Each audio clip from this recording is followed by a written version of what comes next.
guys, welcome back to SMB Designs. This week we are picking up in chapter 22 of the book of Matthew. Thank you for forgiving my absence for last week, and we will just go ahead and get started. Matthew chapter 22. Jesus spoke to them again in parables, saying, "The kingdom of heaven can be compared to a king who gave a wedding banquet for his son. He sent his slaves to summon those who had been invited to the banquet, but they would not come. Again he sent other slaves, saying, 'Tell those who have been invited, look, the feast I have prepared for you is ready. My oxen and fattened cattle have been slaughtered, and everything is ready. Come to the wedding banquet.' But they were indifferent and went away, one to his farm, another to his business. The rest seized his slaves, insolently mistreated them, and killed them. The king was furious. He sent his soldiers, and they put those murderers to death and set their city on fire. Then he said to his slaves, 'The wedding is ready, but the ones who had been invited were not worthy. So go into the main streets and invite everyone you find to the wedding banquet.' And those slaves went out into the streets and gathered all they found, both bad and good. And the wedding hall was filled with guests. But when the king came in to see the wedding guests, he saw a man there who was not wearing wedding clothes. And he said to him, 'Friend, how did you get in here without wedding clothes?' But he had nothing to say. Then the king said to his attendant, 'Tie him up, hand and foot, and throw him into the outer darkness, where there will be weeping and gnashing of teeth. For many are called, but few are chosen.' Then the Pharisees went out and planned together to entrap him with his own words. They sent to him their disciples along with the Herodians, saying, 'Teacher, we know that you are truthful and teach the way of God in accordance with the truth. You do not court anyone's favor because you show no partiality. Tell us then, what do you think? Is it right to pay taxes to Caesar or not?' But Jesus realized their evil intentions and said, 'Hypocrites, why are you testing me? Show me the coin used for the tax.'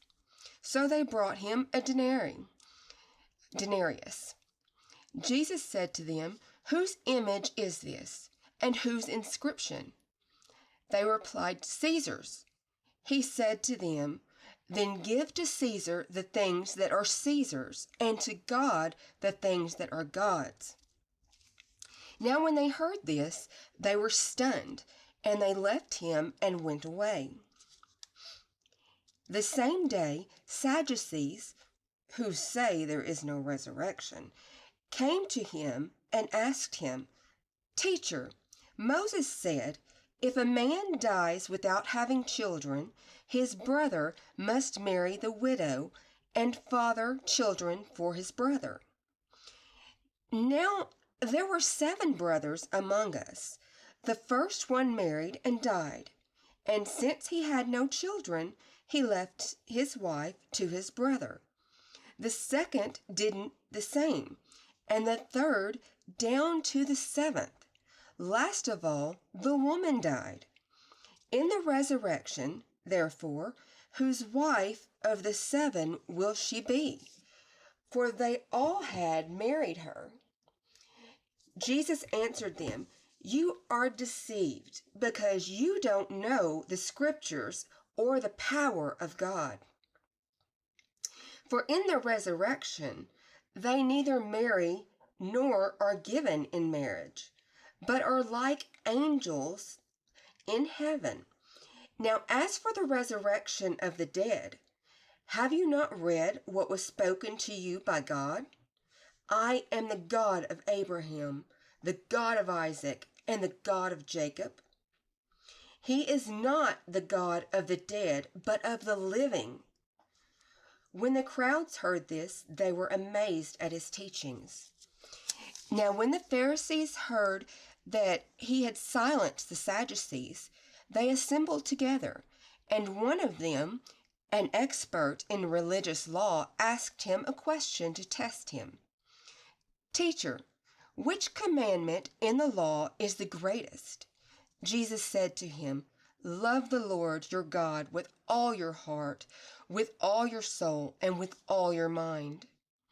This is the first and greatest commandment. The second is like it. Love your neighbor as yourself. All the law and the prophets depend on these two commandments.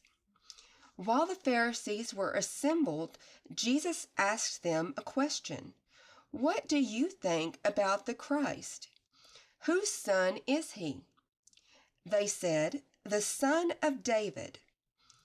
He said to them, How then does David by the Spirit call him Lord, saying, The Lord said to my Lord, Sit at my right hand until I put your enemies under your feet.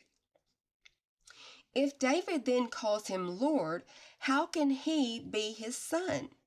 No one was able to answer him a word, and from that day on, no one dared to question him any longer. Chapter 23. Then Jesus said to the crowds and to his disciples, The experts in the law and the Pharisees sit on Moses' seat. Therefore, pay attention to what they tell you and do it, but do not do what they do, for they do not practice what they teach. They tie up heavy loads, hard to carry, and put them on men's shoulders, but they themselves are not willing even to lift a finger to move them. They do all their deeds to be seen by people, for they make their pleisters, Phylaceteries.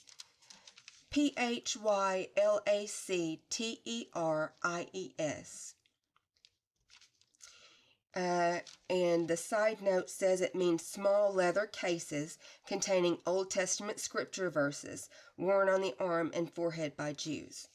Okay. Wide and their tassels long. They love the place of honor at banquets and the best seats in their synagogues, and elaborate greetings in the marketplace, and to have people call them rabbi. But you are not to be called rabbi, for you have one teacher, and you are all brothers.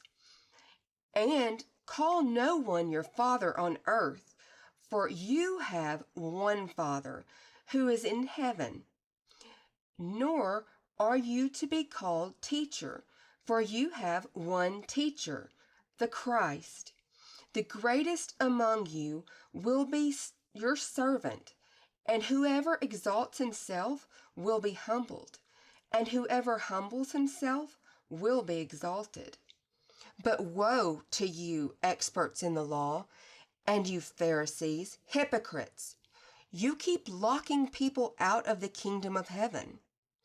For you neither enter nor permit those trying to enter to go in. Woe to you, experts in the law, and you Pharisees, hypocrites! You cross land and sea to make one convert, and when you get one, you make him twice as much a child of hell as yourselves. Woe to you, blind guides, who say, Whoever swears by the temple is bound by nothing, but whoever swears by the gold of the temple is bound by the oath. Blind fools, which is greater, the gold or the temple that makes the gold sacred? And whoever swears by the altar is bound by nothing. But if anyone swears by the gift on it, he is bound by the oath. You are blind, for which is greater, the gift or the altar that makes the gift sacred. So whoever swears by the altar swears by it, and by everything on it. And whoever swears by the temple swears by it and the one who dwells in it. And whoever swears by heaven swears by the throne of God and the one who sits on it. Woe to you, experts in the law, and you Pharisees, hypocrites! You give a tenth of mint, dill, and cumin, yet you neglect what is more important in the law: justice, mercy, and faithfulness. You should have done these things without neglecting the others. Blind guides, you strain out a gnat, yet swallow a camel.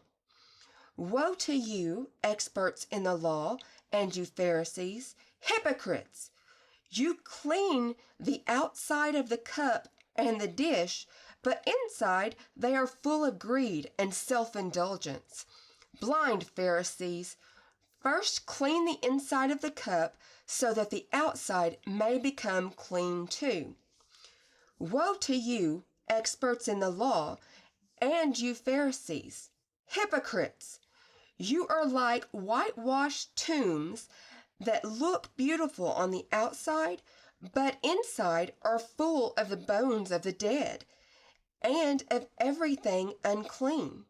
In the same way, on the outside, you look righteous to people, but inside you are full of hypocrisy and lawlessness.